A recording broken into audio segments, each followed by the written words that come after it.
Hi friends, இன்றைக்கி ரொம்பவே ஒரு வித்தியாசமான ஒரு டிஃப்ரெண்ட்டான ஸ்நாக்ஸ் ரெசிபி தான் பார்க்க போகிறோம். ஆனால் ஒரு ஹெல்த்தியான இன்க்ரீடியன்ட் வச்சு தான் செய்ய போகிறோம். வாங்க எப்படி செய்கிறதுன்னு வீடியோக்குள்ளே போய் பார்க்கலாம்.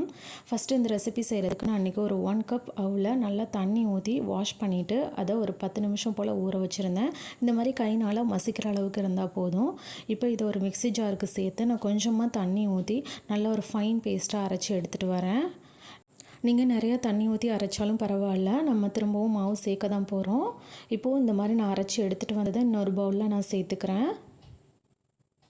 இப்போது இது கூட நான் இன்றைக்கி ஒரு 1 டேபிள் ஸ்பூனுக்கு அரிசி மாவு சேர்த்துக்கிறேன். நீங்கள் அரிசி மாவுக்கு பதிலாக ரவா கூட சேர்த்துக்கோங்க, இல்லை கோதுமை மாவு கூட சேர்த்துக்கோங்க. இப்போ இதில் ஒரு அரை டீஸ்பூனுக்கு எள்ளு போட்டுக்கிறேன். இதுக்கு தேவையான அளவு உப்பு சேர்த்துட்டு நல்லா நீங்கள் பிசைஞ்சு விடுங்க. நல்லா ஒரு சப்பாத்தி மாவு பதத்துக்கு பிசைஞ்சு விட்டுக்கோங்க. உங்களுக்கு தண்ணி அதிகமாகிடுச்சுன்னா இன்னொரு 1 டேபிள் ஸ்பூன் கூட அரிசி மாவு சேர்த்துக்கலாம். இந்த மாதிரி நான் பிசைஞ்சு எடுத்துட்டேன். நான் இதில் எதுவுமே தண்ணி சேர்க்கலை, அவளோட சேர்த்து அரைச்சது தண்ணி மட்டும்தான். இப்போது இதுலேருந்து நான் ஒரு சின்ன பீஸ் உருண்டை எடுத்து அதை நான் கையில் நல்லா உருண்டையாக திரட்டிக்கிறேன்.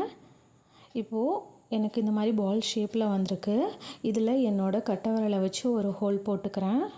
ஹோல் இல்லை, சும்மா லைட்டாக ஒரு இம்ப்ரெஷன் தான் கொடுத்தேன். ஸோ இந்த மாதிரி இருக்கும். இந்த மாதிரி நான் இப்போ எல்லாத்தையுமே நான் ரெடி பண்ணி எடுத்துகிட்டு வந்துடுறேன்.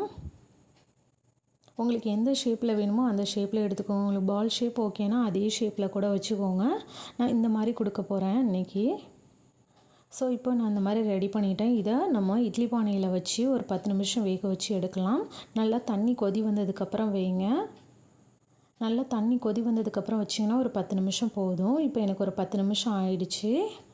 நல்லா எல்லாமே ரெடியாகி வந்துடுச்சு. இப்போ இது ஒரு ஓரமாக ஆற வச்சிடலாம். இப்போ ஒரு மிக்ஸி ஜாரில் நான் இங்கே ஒரு 7-8 பாதாம் எடுத்திருக்கேன், ஒரு 4 முந்திரி எடுத்திருக்கேன். இதை நல்லா கோர்ஸாக அரைச்சி எடுத்துக்கோங்க. கொஞ்சம் திப்பி திப்பியாக தான் இருக்கணும்.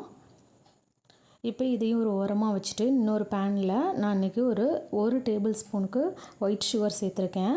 அதை நீங்கள் கேரமலைஸ் பண்ணுங்கள். நான் இதுக்கு கொஞ்சம் தண்ணி சேர்த்து தான் கேரமலைஸ் பண்ணியிருக்கேன். என்னோடய பேன் தின்னாக இருக்கிறதுனால நான் கொஞ்சமாக தண்ணி ஊற்றி கேரமலைஸ் பண்ணியிருக்கேன். உங்களோடது திக்காக இருந்துச்சுனாக்கா நீங்கள் டைரெக்டாகவே கேரமலைஸ் பண்ணுங்கள்.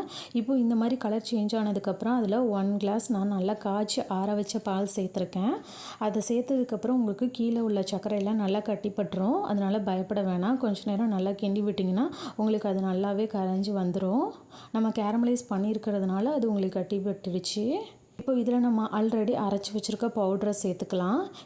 இப்போ இது கூட நான் ஒரு 2 டேபிள் ஸ்பூனுக்கு சர்க்கரை சேர்த்துக்கிறேன். இப்போ அதையும் ஒரு முறை நல்லா கலந்து விடுறேன். இப்போ இது நல்லா கலந்ததுக்கப்புறம் நம்ம இதை கொஞ்சம் நேரம் கொதிக்க விடலாம். உங்களுக்கு திக்காகணும் அந்த பால்.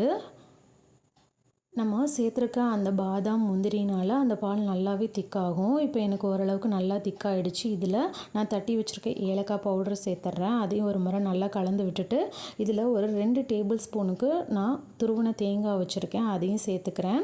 இது ஆப்ஷனல் தான், தேவைன்னா சேர்த்துக்கோங்க. ஆனால் இந்த தேங்காய் சேர்க்குறதுக்கு முன்னாடியே நல்லா திக்காக தான் இருக்கும். இப்போ இதை நம்ம ஆல்ரெடி அவிச்சு வச்சுருக்கிற அந்த பால்ஸ் எல்லாம் சேர்த்துக்கலாம். இப்போ ஒரு முறை நல்லா நீங்கள் கலந்து விட்டுக்கோங்க. அவ்வளோதான், ஒரு சூப்பரான ரெசிபி ரெடி ஆகிடுச்சு. நீங்களும் ட்ரை பண்ணி பாருங்கள். ட்ரை பண்ணி பார்த்துட்டு உங்களோட கமெண்ட்ஸை சொல்லுங்கள். தேங்க்ஸ் ஃபார் வாட்சிங். DD shine recipes and tips சேனலை லைக் பண்ணுங்கள், ஷேர் பண்ணுங்கள், சப்ஸ்கிரைப் பண்ணுங்கள். நாளைக்கு திரும்பவும் ஒரு புதிய ரெசிபியோடு உங்களை மீட் பண்ணுறேன். உங்கள் ஃப்ரெண்ட்ஸ் அண்ட் ஃபேமிலிஸ் கூட ஷேர் பண்ணுங்கள். இந்த மாதிரி ஹெல்த்தியான இன்க்ரீடியன்ட் வச்சு நீங்களும் ட்ரை பண்ணி பாருங்கள். பாய்.